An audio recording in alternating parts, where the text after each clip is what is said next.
Pipeline operation. இந்த operation நம்ம சேனல்ல பார்க்குறவங்களுக்கு தெரியும். எவ்வளோ பிரத்யேகமான ஒரு விஷயம் அப்படிங்கிறது போல.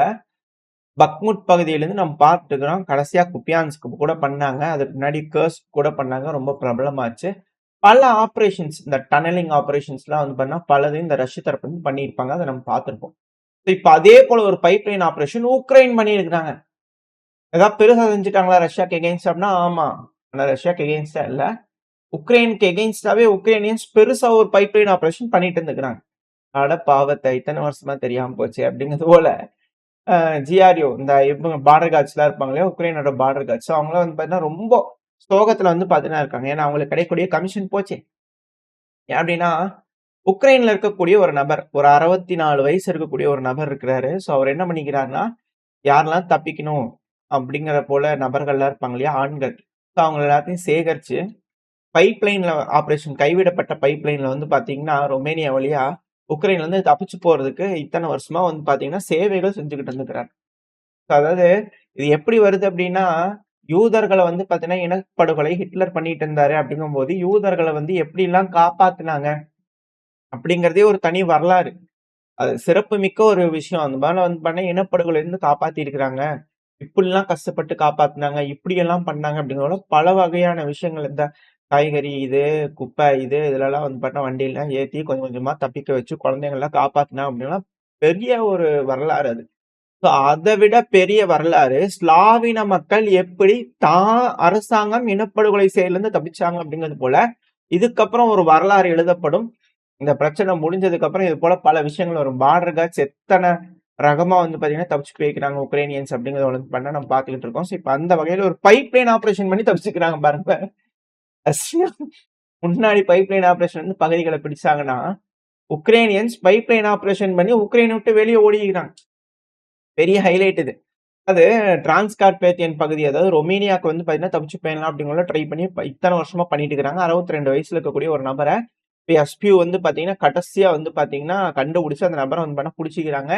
ஹீரோவா இதுக்கப்புறம் ஸ்லாவின மக்கள் கொண்டாடினாலும் ஆச்சரியப்படுறதுக்கு இல்ல. வெயிட் பண்ணி பார்ப்போம். பிரச்சனை முடியுதா? என்ன ஏதுன்னு பார்த்துடலாம். ஏன்னா எலக்ஷன் வந்துருச்சு இல்லையா? ஸோ பார்ப்போம் என்ன நடக்க போகுதுன்னு சொல்லிட்டு. ஸோ இவரு என்ன பண்ணியிருந்திருக்கிறாருன்னா, ஆ முன்னாடி ஃப்ரண்ட் லைன் டவுன்ஸ்லருந்து உக்ரைன்ல கூடிய பல பகுதிகள்ல இவரு ஒரு ஒரு ஆர்கனைஸ் பண்ணிக்கிறாரு. ஒரு ஆர்கனைசரா வந்து பார்த்தீங்கன்னா இருந்து, ஒரு நெட்வொர்க்க உருவாக்கி பல ஆண்கள வந்து பார்த்தீங்கன்னா, காப்பாத்தி அங்க கொண்டு வந்துட்டாங்க அப்டின்னா, அங்கருந்து பைப்லைன் ஆப்பரேஷன் பைப்லைன் வழியா வந்து பார்த்தீங்கன்னா, உக்ரைன விட்டு ரொமேனியாக்கு போறதுக்கான வேலைகள் செஞ்சுகிட்டு இருக்காங்க. அது இப்படித்தான் செய்றாங்களா அப்படிங்கிறது இல்ல. இதுல வீடியோ பதிவுகள்லாம் விட்டுருக்காங்க. நாங்க புடிச்சுட்டோம் அப்படிங்கிற போல. பைப்லைன்லருந்து தப்பிச்சு வரும்போது புடிச்சுட்டாங்க அப்படிங்கிறது போல. இதுல என்னன்னா, இப்படித்தான் தப்பிச்சுக்கிறாங்களான்னு கேட்டீங்கன்னா, இல்ல. பல ஆண்கள் இந்த டிரான்ஸ்கார்பேத்தியன் அப்படிங்கிற அந்த மலைகள் தாண்டி, காடு தாண்டி, ஆறுகள் தாண்டி உக்ரைன் விட்டு ஓடி போயிட்டு இருக்கிறாங்க இல்லையா? இத இப்போ CNN தரப்புலருந்து பிரத்யேகமான மேற்கு மீடியா, தரமான மீடியா அப்படிங்கிற ட்ரம்பர்கள் தரப்புலருந்து அங்கீகாரம் குடுத்தாலும் ஆச்சரியப்பட்டுக்கல. இப்ப அவங்க வந்து பாத்தீங்கன்னா, இப்போ இது போல வந்து ஆர்டிக்கிள் கவர் பண்ணிக்கிறாங்க. கவர் மட்டும் கிடையாது. எந்தெந்த வழிகள், எப்படி கடல் தாண்டி போறாங்க, எப்படி ஆறு தாண்டி போறாங்க, சாரி கடல் இல்ல ஆறு. எப்படி மலை தாண்டி போறாங்க அப்படிங்கிற வீடியோவே வந்து பார்த்தீங்கன்னா, ஃபூட்டேஜ புடிச்சுக்கிறாங்க. ஒரு டீட்டெயில்டான ஆர்டிக்கிள் போட்டுக்கிறாங்க. உக்ரேனியர்கள் எப்படி ஜெலன்ஸ்கி ரெஜிம் இப்பலாம் ரெஜிம் ஆயிருச்சு. ஜெலன்ஸ்கி ரெஜிம்லேருந்து தப்பிக்கிறதுக்காக உக்ரேனியர்கள் செயல்படுறாங்க அப்படிங்கிறது போல. பாவம் பார்க்கறதே கஷ்டம் தான். அதாவது ஆயிரக்கணக்கான மக்கள் வந்து பார்த்தீங்கன்னா, உயிர கூட துச்சமா மதிச்சு ஃப்ரண்ட் லைனுக்கு மட்டும் போயிறக்கூடாதுன்னு இந்த கார்பேத்தியன் மவுண்டன்ஸ தாண்டி ஃப்ரண்ட் லைனுக்கு போறத விட்டுட்டு இது போல தப்பிச்சு ஓடிட்டு இருக்கிறாங்க. குறைஞ்சது 30,000 பேர் இது போல ரொமேனியாக்குள்ள ஓடி போயிருக்கலாம். ரொமேனியாக்கு மட்டுமே இது போல காடு தாண்டி, மலை தாண்டி ஓடி போயிருக்கலாம் அப்படிங்கிறது போல செய்திகள் இந்த CNN தரப்புலருந்து வந்து பண்ண குடுத்துருக்காங்க. எப்படி கடினமான அந்த பாதைய கடந்து போறாங்க உக்ரைனியர்கள் அப்படிங்கிற அந்த பாதைய வந்து பண்ணா CNN தரப்புலருந்து வந்து பண்ணா போட்டிருக்காங்க. இதுலருந்து என்ன தெரியுதுன்னா, உக்ரைனோட மக்களுக்கு வந்து பண்ணா மோரல் வேல்யூ இல்ல அப்படிங்கறத CNN தரப்புன்னு சொன்னாங்க. அது தப்பு. இனப்படுகொலையிலிருந்து தப்பிச்சு போறதுக்காக வந்து பார்த்தீங்கன்னா, இது போல செய்றாங்க அப்படிங்கிறது போல சொல்லியிருந்தாங்கன்னா, அது கொஞ்சம் கரெக்ட்டா இருந்திருக்கும்னு சில அனலிஸ்ட்டோட கருத்துக்களா இருக்கு. இதுல என்னன்னா, உக்ரைனோட வீரர்களுக்கே வந்து பார்த்தீங்கன்னா, முதல்ல நம்பிக்கை இல்ல. ஜெலன்ஸ்கி அவர்கள் மேல. அதாவது லீடர்ஷிப் மேல நம்பிக்கை இல்ல. அது மட்டும் இல்லாம மேற்கு நாடுகள் அவங்களோட இன்ஃப்ளூயன்ஸ்னால இது போல நடந்துச்சு. சில நபர்களுக்கு வந்து பார்த்தா மேற்கு மோகம் இருக்கும். வேற வழி இல்ல. உக்ரைனோட மேற்குல இருக்கிறவங்க அப்புறம் அப்படித்தான் தப்பிச்சு போய் ஆகணும். இது போல வந்து பார்த்தீங்கன்னா பல வகையில வந்து பார்த்தீங்கன்னா, எப்படிலாம் தப்பிச்சு போலாம்ன்னு ஆர்கனைஸ் பண்ணி வந்து பார்த்தீங்கன்னா, பலரும் தப்பிச்சு போயிட்டு இருக்காங்க. இதுல இன்னும் சில விஷயங்கள்லாம் வந்துகிட்டு இருக்கு. ரஷ்யாக்குள்ளவும் பல உக்ரைனியர்கள் தப்பிச்சு போறாங்க அப்படிங்கிறது போல. ஏகப்பட்ட விஷயங்கள் இருக்கு. அதெல்லாம் அடுத்தடுத்து செய்திகள் ஆதாரப்பூர்வமா வரும்போது நம்ம பார்க்க ஆரம்பிக்கலாம். இது ஒரு சென்ஸ்லெஸ் வாருங்க. அதாவது அப்படி தப்பிச்சு போம்போது பிடிச்சிருப்பாங்க இல்லையா? ஸோ அவர் தரப்புலருந்து நீங்க என்ன சொல்றீங்க? சொல்லுங்க அப்படிங்கிறது போல அவர் தரப்புலருந்து கேட்டுக்கிறாங்க. CNN தரப்புலருந்து. ஸோ அந்த அவர் என்ன சொல்லியிருக்கிறார்ன்றத CNN ரிப்போர்ட்டும் பண்ணிக்கிறாங்க. விக்டார் பெஷென்கோவ்ஸ் அவர்கள். இப்போ பேர் கொஞ்சம் கட் ஆகல. ஸோ தப்பிச்சு போகக்கூடிய ஒரு நபர். ஸோ அவர புடிச்சுட்டாங்க. ஸோ அவர் என்ன சொல்றாருன்னா கதறாரு. எங்கள மாரி சாதாரணமான மக்கள்லாம் இப்படித்தாங்க உயிர பணயம் வச்சு போ வேண்டியதா இருக்கு. அரசியல்வாதிகளா இருக்கட்டும், இல்ல நெறைய பணக்காரங்களா இருக்கட்டும், அ பணம் இருந்ததுன்னா நல்லா சொஃபஸ்டிகேட்டடா, லக்ஸூரியா வந்து பார்த்தீங்கன்னா, உக்ரைன்லருந்து தப்பிச்சு போயிர்றாங்க. ஒரு ஆளுக்கு வந்து பார்த்தீங்கன்னா, ஸ்மக்கிள் பண்றதுக்கு $14,000 டாலர் கேட்குறாங்க. அமெரிக்க காசு தான். யூரோ கூட கிடையாது. டாலர் தான். டாலர்ல தான் ஊழல் நடக்குது அப்படிங்கிறதே பார்க்கணும். இப்போ $14,000 வந்து பார்த்தீங்கன்னா, ஒரு ஆளுக்கு கேட்குறாங்க. ஸோ அது மாரி காசு இருக்கிறவங்க வந்து பார்த்தீங்கன்னா, நல்லா சொஃபஸ்டிகேட்டடா அரேஞ்ச் பண்ணி பார்டர் காட்ஸ தாண்டி கொண்டு போய் விட்டுர்றாங்க. ஓப்பனா வந்து பார்த்தீங்கன்னா, பார்டர் காட்ஸே இந்த கரப்ட்டா இருக்கிறாங்க அப்படிங்கிறது எல்லாத்துக்குமே தெரிஞ்ச ஒரு விஷயம் தான். எங்கள மாரி ஆர்டினரியான சிட்டிசன் உயிர பணயம் வச்சு இது போல காடு தாண்டி, மலை தாண்டி, ஆறு தாண்டி ஓட வேண்டியதா இருக்குது. அதுல சில நபர்கள் வந்து பண்ணா புடிச்சர்றாங்க. இது போல வந்து பார்த்தீங்கன்னா, நடந்துகிட்டு இருக்கு அப்படிங்கிறது போல வந்து பார்த்தீங்கன்னா, வெறும் 300, 400 மீட்டர் தான். எப்படி தப்பிக்கிறாங்க? பலரும் எப்படி தப்பிச்சிருக்காங்க அப்படிங்கிறதெல்லாம் வந்து பார்த்தீங்கன்னா, வீடியோ பதிவுகள் போட்டிருக்காங்க. நம்ம பல தப்பிச்சதெல்லாம் பார்த்திருப்போம். இது மாரி திஸ்ஸா ரிவர வந்து கடந்தே போறாங்க. உறை பனியில இருக்கக்கூடிய டைம்ல கூட அவங்க உயிர துச்சமா மதிச்சு மறந்து தப்பிச்சு போயிடுறாங்க அப்படிங்கிறலாம் வந்து பார்த்தீங்கன்னா, ஸ்விம் பண்ணியா போயிடுறாங்கன்னுலாம் பார்க்கணும். எவ்வளோ பேத்த பார்டர் கார்டு வளைச்சு வளைச்சு பிடிக்கிறாங்கன்றதெல்லாம் நம்ம பார்த்துருப்போம் சேனல்ல. ஸோ இது போல உயிர பணயம் வச்சு இது போல தப்பிச்சு போறாங்களே, இப்போ கூட இந்த ஜெலன்ஸ்கி அவர்களுக்கு பிரச்சனைய முடிக்கணும்னு தோணலையா? அப்படிங்கிற ஒரு கேள்விகள் இருக்கு. அது மட்டும் இல்லாம, ஏன் வந்து உக்ரைன் மேல நம்பிக்கையே இல்ல, ஊழல் ஊழல் அப்படிங்கிறத சொல்லிட்டு இருக்கிறாங்க இல்லையா? இந்த ஊழலுக்கு போன இதுல ஒரு எக்ஸாம்பிள் பார்த்தோம். இப்ப இந்த இதுக்கு ஒரு எக்ஸாம்பிள் பார்க்க போறோம். பெட்ரோ பொரஷென்கோ அவர்கள். இவர் யார் அப்படின்னா, பலருக்கு தெரிஞ்சிருக்கும். இவர் வந்து பண்ணா முன்னாடி அதிபரா இருந்தவர். உக்ரைனோட அதிபரா இருந்த ஒரு நபர் தான் இவரு. இப்ப இது அடுத்த எலக்ஷன்லயும் நிக்கக்கூடிய வாய்ப்பு இருக்கு. இப்பவும் ஒரு எம்பி தான். உக்ரைன்ல இவர் பார்ட்டி ஜெயிச்சுக்கிறாங்க மெஜாரிட்டில. அதனால ஜெலன்ஸ்கி அவர்கள் நின்றுக்கிறாரு. ஸோ பிரதானமா ஒரு ஒரு பாப்புலரான ஃபிகர் தான் உக்ரைன்ல வந்து பொரஷென்கோ அவர்கள். ஸோ இப்ப இவர் என்ன சொல்றாருன்னா, அதாவது இந்த ஃப்ளமிங்கோ மிசைல் பலரும் பெருசா பேசக்கூடிய ஒரு மிசைல். உக்ரைன் ஃபாலோ பண்றவங்கலாம் ஃப்ளமிங்கோ மிசைல் வந்துருச்சு. ரஷ்யாக்குள்ள இப்படி பண்ணிடுச்சு அப்படிங்கிறதெல்லாம் வந்து பார்த்தீங்கன்னா வீடியோக்கள் போடுவது உண்டு. அதில நம்ம பார்த்துருப்போம் நிறைய தம்ப்நெயில்ல பார்க்கும்போது இருந்துச்சு. ஸோ அந்த ஃப்ளமிங்கோ மிசைல பத்தி பிரத்யேகமா பொரஷென்கோ அவர்கள் தரப்புல செய்திகள் வருது. என்ன சொல்றாரு அப்படின்னா, அதாவது அது ஒரு மாக் மிசைல்ங்க அது. அது ஒரு சைக்காலஜிக்கல் வெப்பன் அவ்வளவுதான். அது போய் டார்கெட் அடிக்கும்னு உங்களுக்கு தெரியுமா? அத எங்க சொன்னா மீடியால உட்கார்ந்து பேசுறாரு. உக்ரைனோட முன்னாள் அதிபர், அடுத்த அதிபராக வாய்ப்பு இருக்கக்கூடிய ஒரு நபர், மீடியால உட்கார்ந்து உக்ரைனோட மீடியால உட்கார்ந்து, உக்ரைன்லயே உட்கார்ந்துட்டு இது போல பேசுறாரு. அது ஒரு மாக் மிசைல்ங்க. அதாவது அது ஒரு மிசைல் மிசைல் மாதிரி. ஆனா அது மிசைல் இல்ல. அப்படிங்கிற சொல்லுவாங்கல்ல. அது மாதிரி அது ஒரு மாக் மிசைல்ங்க. அது ஒரு சைக்காலஜிக்கல் வாரிஃபை. நான் உங்களுக்கு கிளாரிஃபை பண்ணணும். அது போல ஒரு மிசைல் இருக்கான்னு கேட்டீங்கன்னா, இருக்கு. பிளம்பிங்கோன்னு ஒரு மிசைல் இருக்கத்தான் செய்யுது. ஆனா, அது எவ்வளவு இருக்கு? அது உண்மையாலுமே போய் டார்கெட்டா அடிக்குமா? டார்கெட்லாம் அடிக்காது. ஆனா, டேக் ஆஃப் ஆகுறது மட்டும் வந்து பண்ணா ஸ்பெக்டாகுலரா டேக் ஆஃப் ஆகும். அதாவது பறக்கிறது மட்டும் வந்து பார்த்தீங்கன்னா, பறக்கும். அதோட இன்ஜின்லாம் வாங்குனாங்க தெரியுமா உங்களுக்கு? அதெல்லாம் ரொம்ப பழைய காலத்து இன்ஜினுங்க. அதோட குவான்டிட்டியே ரொம்ப கம்மி தான். ஏன் தெரியுமா? அந்த இன்ஜினே என் காலத்துல நான் வாங்கி வச்சது. பழங்கால இன்ஜின். நான் அதிபரா இருக்கும்போது வாங்குன இன்ஜின் அது. அது ரொம்ப பழங்காலத்துது. சும்மா டேக் ஆஃப் மட்டும் ஆகும்.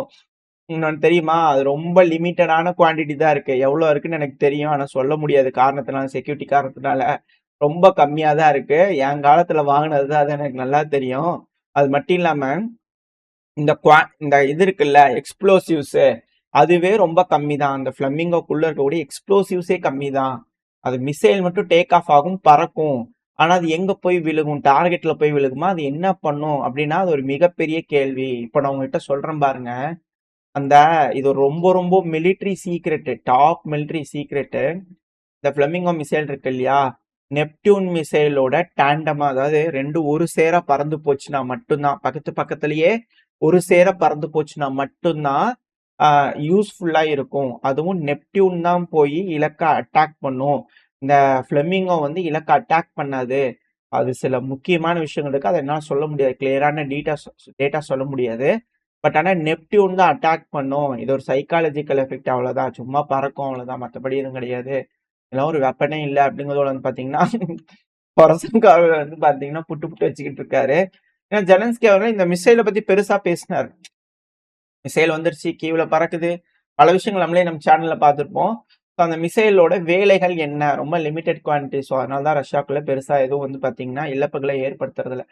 சரி, ஓகே. உக்ரைன்ல இருக்கக்கூடிய விஷயங்கள் பலது நம்மளுக்கு தெரிஞ்சுச்சு. இப்ப ஜிரான் ட்ரோன்கள், ஷாஹிட் ட்ரோன்கள் இருக்கு இல்லையா? அதோட ஒரு ரஷ்யன் வெர்ஷன் தான் ஜிரான் ட்ரோன்கள்.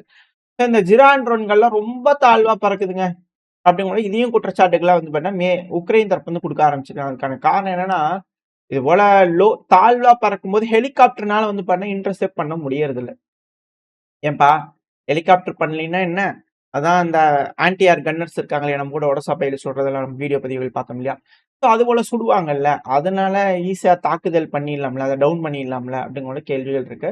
பட் அதோட ரேட் வந்து பார்த்தீங்கன்னா, டவுன் பண்ணக்கூடிய ரேட் ரொம்ப ரொம்ப கம்மியா இருக்கு அப்படிங்கிற செய்திகள் இருக்கு. பட் இருந்தாலும் பரவால்ல. அது ஒரு கேள்வி. 2வது இந்த மேன் பேட்ச்ன்னு சொல்லுவாங்க. இந்த வெனிசுவேலா ட்ரைனிங் பண்ணிட்டு இருந்தாங்க இல்லையா? ஸோ அது போல வந்து பார்த்தீங்கன்னா, சும்மா தோள்ல வச்சுட்டு வந்து பார்த்தீங்கன்னா, டார்கெட்ட லாக் பண்ணி அடிச்சாங்கன்னா, ஒரு மிசைல் போய் அது மேல அடிக்கும் இல்லையா? ஸோ இது வந்து மேன் பேட்ச்ன்னு சொல்லுவாங்க. ஸோ அவங்க வந்து எஃபெக்டிவா காம்பேட் பண்ண முடியும்ல? அப்படிங்கிற ஒரு கேள்விகள் இருக்கு. இது போல 2 விஷயங்கள் இருக்கு இதுல. இதுல என்னன்னா, இந்த ஏர்கிராஃப்ட்டா இருக்கட்டும், ஹெலிகாப்டரா இருக்கட்டும், இது வந்து டவுன் பண்ண முடியாது. 2வது அந்த ட்ரோன்ல இருக்கக்கூடிய கேமரா. இப்ப தாழ்வா பறக்கறதுனால மட்டும் தான், அந்த ட்ரோன்களோட கேமரால கிளாரிட்டியா வந்து பார்த்தா, ஒரு விஷயம் என்ன நடக்குன்றது தெரிஞ்சுக்க முடியும். இதே ஒன் வே ட்ரோன். ஷாகிட் ட்ரோன்ங்கிறது ஒன் வே ட்ரோன். ஒன்ஸ் ஏவிட்டாங்கன்னா, ஒரு இலக்க பார்த்து அத அடிக்கணும். அவ்வளோதான் அதோட வேலைங்கிறது. சும்மா ரிட்டர்ன் வர மாரியான ட்ரோன்கள் இது கிடையாது. அதுக்குன்னு தனி வேரியன்ட் இருக்கு. பட் ஆனா, எல்லா ட்ரோன்களும் அது போல செய்றது கிடையாது. இப்ப இந்த ஜட்டாக் பிரிட்ஜ் அடிக்கும்போதா இருக்கட்டும், ஒடசா பயில தாக்குதல் பண்றதா இருக்கட்டும், ட்ரெயின் ஸ்டேஷன்ஸ்ல அடிக்கிறதா இருக்கட்டும், இது போல வீடியோ பதிவுகள்லாம் வந்துகிட்டு இருக்கு. ஸோ அதெல்லாம் எடுத்து நீங்க பார்க்கும்போது, அந்த அந்த வீடியோக்கள எடுத்து பார்க்கும்போது, அதோட இம்பாக்ட்ஸ் வந்து பார்த்தீங்கன்னா, ரொம்ப கிளியரா தெரியுது. ரொம்ப எஃபெக்டிவா இருக்கு அப்படிங்கிறது போல. ஆனா, அதோட கிளாரிட்டி அப்படிங்கிறது பார்க்கும்போது ரொம்ப கம்மி தான். இது போல ட்ரோன்கள்ல ஆ அதிக அ எப்படி சொல்றது? மாடர்னைஸ்டான கேமராஸ்லாம் வச்சு, சொஃபஸ்டிகேட்டடான கேமராஸ்லாம் வச்சு அனுப்புறாங்க அப்படின்னா, காஸ்ட்லியா இருக்கும். ஒன் வே ட்ரோனுக்கு அந்த அளவுக்கு ஏன் நம்ம செலவு பண்ணணும்? இது போல சீப்பான கேமராஸ் வச்சோம்னாலே, நம்மளால அத எஃபெக்டிவா யூஸ் பண்ண முடியுதுல்ல அப்படிங்கிறது போல. ஏன்னா, அந்த வீடியோ பார்க்கும்போதே உங்களுக்கு தெரியும். ரொம்ப தாழ்வா தான் கிரவுண்ட் மட்டத்துக்கு தான் அது பறந்துகிட்டு இருக்கு. சாகி ட்ரோன்ங்கிறது. ஈஸியா டவுன் பண்ண முடியும். பட் இருந்தாலும் அந்த ட்ரோன்கள வந்து டவுன் பண்ண முடியல. ஏன்னா, அந்த அளவுக்கான அ ஆயுதங்களுக்குன்னு குடுக்கக்கூடிய காச ஆயுதங்களுக்குன்னு பண்ணல. இதுதான் இதுல இருக்கக்கூடிய விஷயம். இந்த ஃபிளமிங்கோ மிசைல டம்மி மிசைல் அப்படிங்கிற பொரசன்கா அவர்கள் சொல்றாருன்னா, இதுக்கு மேல என்ன இருக்கு? எலக்ட்ரிக்கல் இன்ஃப்ராஸ்ட்ரக்சர புரொடெக்ட் பண்றதுக்கு காசு குடுக்குறாங்கன்னா, அதையும் சேர்த்து வைக்கல அப்படிங்கும்போது, ரஷ்யாக்கு கிளியரா இந்த விஷயங்கள்லாம் தெரிய வருது. ஸோ அதனால போதும் இவங்களுக்கு இதுவே அப்படிங்கிறது போல வந்து பார்த்தீங்கன்னா, சீப்பான கேமராவ இந்த ட்ரோன்கள்ல வச்சு அதிகப்படியான ஆயுதங்கள வெடிமருந்துகள மட்டும் வச்சு ஏவி விட்டுர்றாங்க. ஸோ இதனால வந்து பார்த்தீங்கன்னா, ஓவர் ரைட் பண்ணிடுது. தாழ்வா பறந்தாலும் இலக்குகள இந்த ட்ரோன்கள் அடைஞ்சிருது. மாஸா போறதுனால இலக்குகள அடைஞ்சிருது. ஸோ இதுதான் இதுல இருக்கக்கூடிய விஷயம். 2வது ரிகானிசான்க்காகவும் இது போல பயன்படுதுல்ல. அதுக்காகவாது யூஸ் ஆகும்ல. ரொம்ப ஹை ஆல்டிட்யூட்ல பறந்துட்டு, மேக்னிஃபை பண்ணி வந்து பார்த்தீங்கன்னா, பார்க்குற மாரி வைக்கலாம்னா சீப் காஸ்ட் பெனிஃபிட்டுக்காக இத செய்றாங்க ரஷ்ய தரப்புலருந்து. 2வது வந்து பார்த்தீங்கன்னா, இது டிஸ்போசபிள் தான். அதுக்காக அவ்வளோ காஸ்ட்லியா கேமரா வைக்கணும்னு நீட் இல்ல. இது போல சீப்பா இருக்கறனால அதிகமா செஞ்சிற முடியும். 2வது லோக்கல்லயே எல்லாமே செய்யறதுனால, அ வெளிய நாடுகள நம்பி இருக்கக்கூடிய தேவையும் ரஷ்யாக்கு இல்ல. ஏன்னா சில பல பொருட்கள்லாம் வந்து பண்ணி இம்போர்ட் பண்ணணும். அது போல விஷயங்கள்லாம் இதுக்கு எதுவுமே தேவையில்ல. ஸோ லோ ஆல்டிட்யூட்ல பறந்துட்டு இருக்கிறதுனால, ஹெலிகாப்டர்னால தாக்குறதுல சிக்கல் இருக்கு. ஸோ அதுலருந்து இவேட் பண்ணாலுமே.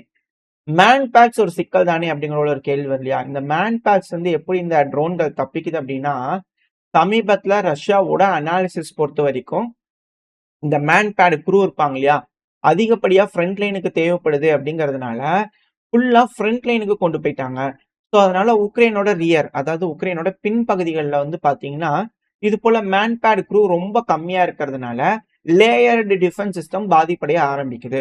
ஸோ அவங்க கிட்ட லேயர்டு டிஃபென்ஸ் சிஸ்டம் இல்லாததுனால, சாகி ட்ரோன்கள் அதிகமா வர்றதுனால இழப்புகள் ஏற்பட்டது அப்படின்னு கூட சொன்னாங்க. அதாவது உக்ரைன்ல ஆள் பற்றாக்குறை, ஆயுத பற்றாக்குறைன்னு பல விஷயங்கள் வந்து பார்த்தீங்கன்னா, இந்த ஒரு விஷயத்துல இருந்து எக்ஸ்போஸ் ஆக ஆரம்பிக்குது. இத கரெக்ட்டா வந்து பார்த்தீங்கன்னா, ரஷ்ய தரப்புல இருந்து அத கேதர் பண்ணி இருக்கக்கூடிய இன்ஃபர்மேஷனுக்கு ஏற்ப அவங்க செயல்படுறதுனால, சீப்பா இழப்புகள அதிகமா ஏற்படுத்திறாங்க. அதான் இதுல இருக்கக்கூடிய விஷயம். இத வந்து பார்த்தீங்கன்னா, ஆப்பரேஷனல் அடாப்டிவ் டாக்டிக்ஸ் அப்படிங்கிறது போல அனலிஸ்ட் அப்படின்னு சொல்லப்பட்டு வருது. இந்த டாக்டிக்ஸ் எல்லாத்தையும் சரியா ரஷ்ய தரப்பு வந்து பயன்படுத்துறதுனால தான், பெருமளவுல வந்து பார்த்தீங்கன்னா, ரஷ்யாவுக்கு கை குடுத்துக்கிட்டு இருக்கு இந்த வார்ஃபேர்ல. இந்த ரஷ்யா, உக்ரைன் பிரச்சனையில ரஷ்யா ஜெயிச்சதுக்கான காரணம் என்ன ரிசல்ட் சொல்லிட்டோம் அப்படின்னா, ஜெயிச்சுட்டாங்க. உலகமே அத ஒத்துக்கிச்சு. இதுக்கு மேலயும் முட்டு குடுத்துட்டு இருக்கிறதுல என்ன இருக்கு? ரஷ்யா ஜெயிச்சுட்டாங்க அவ்வளோதான். மத்தபடி எதுவும் இல்ல. ஸோ ஜெயிச்சதுக்கான காரணம் இது போல பல வகையான டாக்டிக்ஸ். நம்ம ரஷ்யா யூஸ் பண்ணக்கூடிய டாக்டிக்ஸ் பலதும் பார்த்துட்டு இருக்கோம். அதுல இதுவும் ஒரு வகையான டாக்டிக்ஸ். இதுல என்னன்னா, டெக்னாலஜி அப்டேஷன் அப்படிங்கிறத பார்த்துட்டு இருக்கிறோம் இல்லையா? அது இப்ப சீனாவ பார்த்தா ரொம்ப வயிறு கலக்குது. இவங்க ஏன் தான் இப்படி பண்றாங்களே அப்படிங்கிறத தெரியல. ஏன்னா, fully automated Chinese textiles industry இருக்குல்ல, ஃபுல்லி ஆட்டோமேட்டட். ஒரு ஹியூமன் கூட இன்வால்வ் ஆகாம 0 இன்டர்ஃபியரன்ஸ்ல வந்து பார்த்தீங்கன்னா, ஃபேப்ரிக் அடிச்சு அடிச்சு தள்ளுது. நம்ம ஊர்ல இருக்கக்கூடிய வியாபாரிகளே, இத பார்த்துக்கங்கப்பா. என்ன மாரி வேலை செய்யுதுன்னு பாருங்க. நம்மலாம் வியாபாரம் பண்ண விடுவாய்ங்களா? அதாவது இந்த ஒரு ஃபேமஸான ஒரு ஷாட் இருக்கும். என் அண்ணா ரூ. 80க்கு வருவாரு. என் மாமா ரூ. 20க்கு வருவாரு அப்படிங்கிறது போல, சைனாக்காரன் நாளைக்கு துணிய ரூ. 10க்கு ஏற்றுமதி பண்ணாலும் ஆச்சரியப்படுறதுக்கு இல்ல. நான் அந்த அளவுக்கு வந்து பார்த்தீங்கன்னா, ஏஐயோட இன்வால்வ்மென்ட், டெவலப்மென்ட் வந்து பார்த்தீங்கன்னா தெரியுது. மேற்கு நாடுகள் மட்டும் இல்ல, உலகத்தையே பின்னுக்கு தள்ளினாலும் இவங்களோட இன்வால்வ்மென்ட் இந்த அளவுக்கான அபரிவிதமான வளர்ச்சியை நோக்கி பல நாடுகளும் அச்சம் அடைய வேண்டியது தான். அது இது போல செய்றாங்க. ஏஐயோட இன்வால்வ்மென்ட் இருந்துச்சுன்னா, பலரோட வேலைகள் இல்லாம போயிரும். எப்படி ஆ மனித சமுதாயம் இந்த ஏஐயோட இணைஞ்சு செயல்படுது அப்படிங்கிறத வெயிட் பண்ணி பார்க்கலாம்.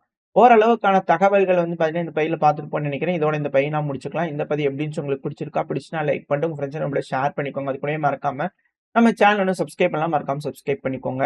கூடவே உங்களோட கருத்துக்களை கமெண்ட் செக்ஷன்ல சொல்லுங்க. அப்பதான் YouTube நம்ம சேனல மதிச்சு 4 பேத்துக்கு ப்ரமோட் பண்ணும் போடக்கூடிய வீடியோக்கள.